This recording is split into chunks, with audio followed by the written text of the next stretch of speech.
You'll be fine. I know you will. You may feel one thing, but you must say another.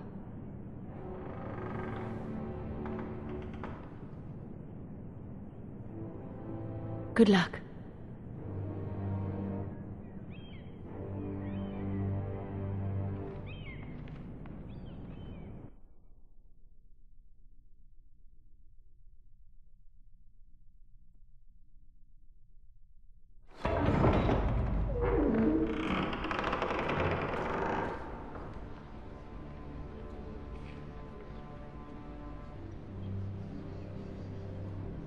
You can do this.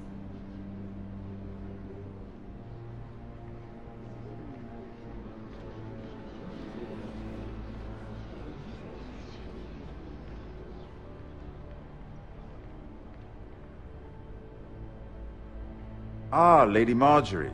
Aren't you looking lovely this evening? Lord Tyrion. Your Grace? With your permission, allow me to introduce Lady Mira of House Forrester.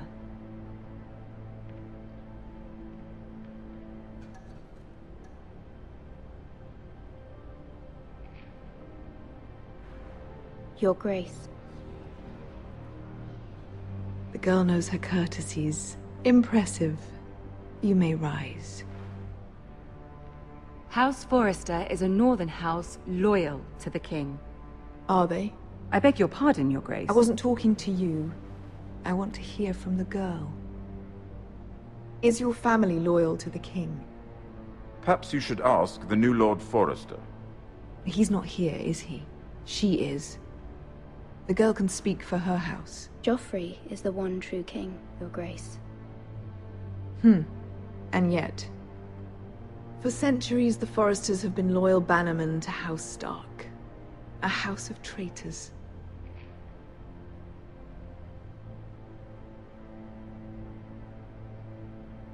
Yes, Your Grace. They are traitors.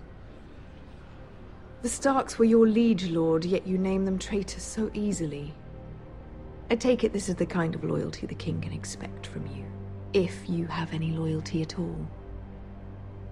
Is your house willing to swear fealty to your new liege lord, Roose Bolton?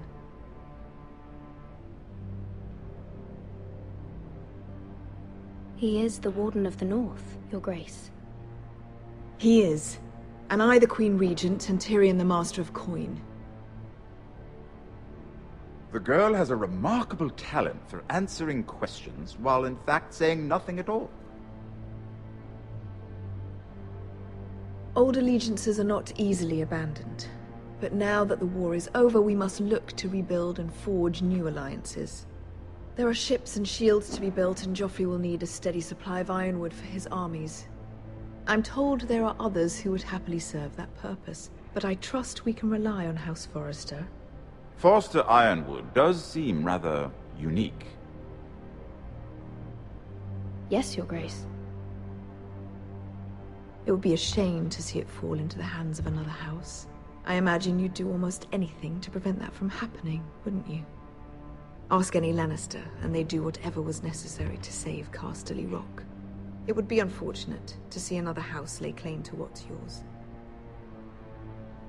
Yes, Your Grace. I would do anything. I see. What would you have the girl do, Cersei? It's not as if she fought beside the Starks, wielding a battle axe for the Northern Army. It raises an interesting question, I suppose. Can we truly blame those who end up on the wrong side of the war? Our dear Marjorie here was betrothed to Renly Baratheon on the false assumption that he would one day rule the Seven Kingdoms. Can we fault her for her mistake? Should she be held accountable?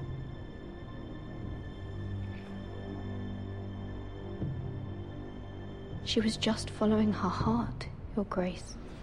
And the very same heart so quickly led her to my son. If there's a point to this, I hope you find it quickly. Loyalty can be such a hard thing to define. This city alone is filled with all sorts of ambitious opportunists looking to reinvent themselves, pretending to be something they're not. Who knows what lurks within their hearts? You are a girl from the north, here in service to Lady Marjorie. One can only assume her interests are yours. Yet loyalty to a king, that must be absolute, beyond question. And if your loyalties were to become conflicted between your king and the very person whom you serve, what would you do then?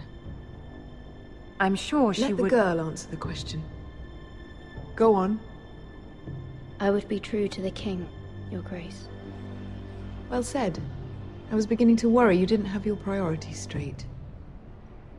She is a threat to the crown, isn't she? The most dangerous handmaiden in all of King's Landing. My sense is this girl will say almost anything to get what she wants. Which is not very encouraging. I'd like a word with you, if I may. Of course, Your Grace.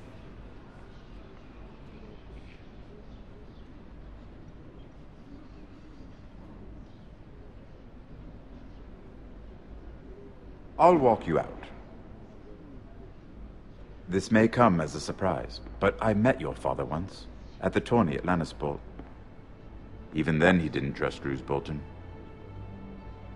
We only spoke briefly, but your father struck me as an honorable man.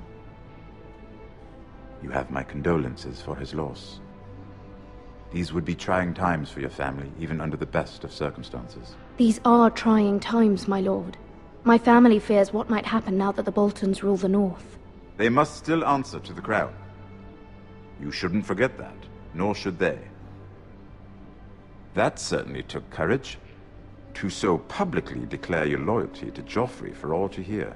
Poor Lady Marjorie was humiliated, although Cersei seemed quite pleased. It was quite the first impression. I, of course, found it all highly entertaining. My sister and I have our differences. She takes great pleasure in her little charades. I take mine in thwarting them. We must find our amusements where we can. She threatened to give your ironwood to another house. It is the Master of Coin who decides such matters. The crown needs boats. Boats need wood, and I speak for the crown in this regard, not her. You can help my family. I suppose the crown could be persuaded to secure ironwood from House Forrester.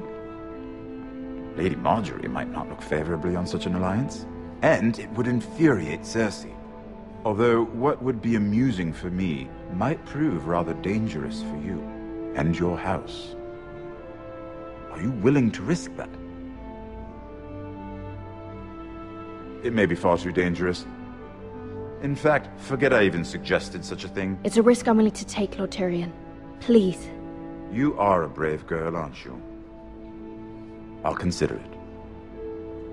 Now, if you'll excuse me, I promised Sansa I would join her for dinner tonight. 3 beautiful bottles of Dornish wine await my arrival. The mere thought of them makes me thirsty already. Good night, Lord Tyrion. Just be careful. This is not the North. King's Landing can be a nest of vipers to the uninitiated.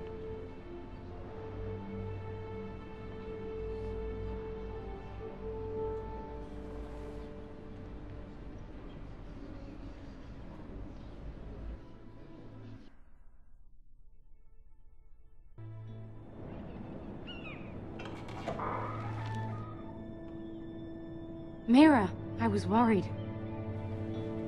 How was it? Cersei has a way of looking at you as though you're nothing. It's more than a little intimidating. It went well. Really? That's a relief.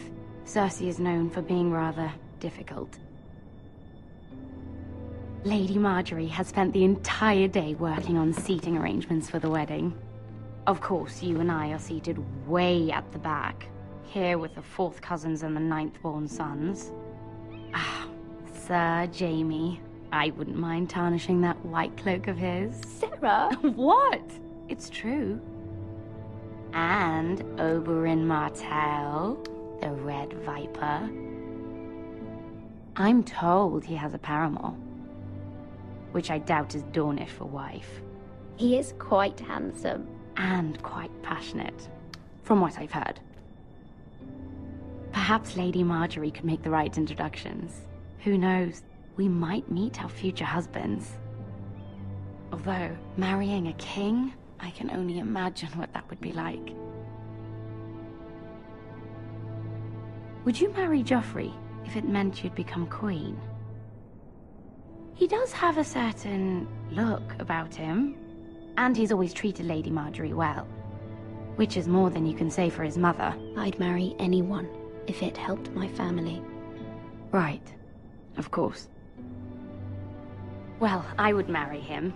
Imagine the power you would have as Queen of the Seven Kingdoms. I might even allow you to be my handmaiden. Let's see, who else should we marry off? Brienne of Tarth and Tyrion Lannister. What a perfect match! Sir Bronn and... What are you doing?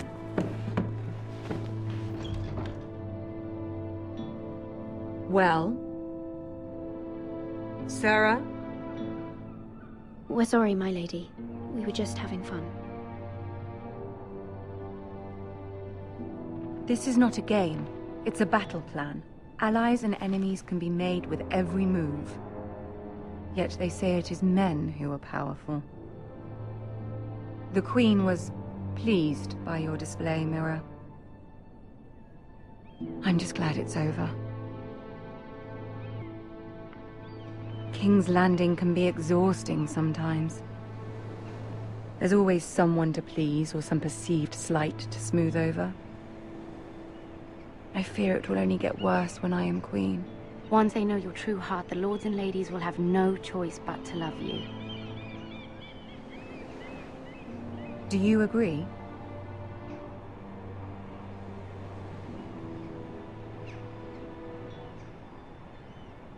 Once you are queen, the lords and ladies will do their best to please you. You learn very quickly. Your words to Cersei were brave, but I know you must fear what the Boltons might do to your family. I do appreciate your willingness to appease her, as difficult as it may have been. Thank you, my lady. There's been something on my mind. Something important.